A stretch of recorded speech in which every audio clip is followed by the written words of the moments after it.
Già qualcuno in questo governo lo inizia a dire che noi siamo un paese sano perché abbiamo i risparmi, perché l'italiano è il maggiore risparmiatore al mondo. I risparmi sono degli italiani, i soldi miei non sono di tutti, i soldi suoi non sono di tutti. Il risparmio privato degli italiani non può fare da garanzia per un debito pubblico fuori controllo.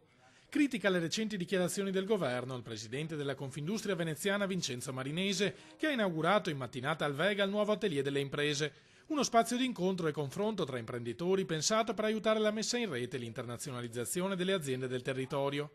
Un miglior dialogo con l'estero, secondo Marinese, sarebbe auspicabile non solo per le imprese ma anche per il governo. Siamo poco avvezzi al dialogo e tanto avvezzi allo scontro, e invece se utilizzeremo lo confronto magari l'Europa sarebbe un po' meno rigida nei nostri confronti, perché i conti sono conti e quando Moody's ci declassa per un fatto estremamente semplice, numerico. Invece del reddito di cittadinanza, sostiene il presidente degli industriali, dovremmo chiedere alla politica una forte riduzione del debito pubblico arrivato a livelli ormai insostenibili.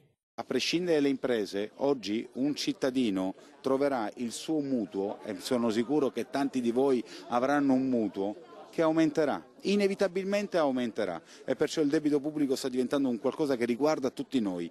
Sino a quando non lo facciamo capire, prima ancora da cittadini che da imprenditori, noi avremo un problema.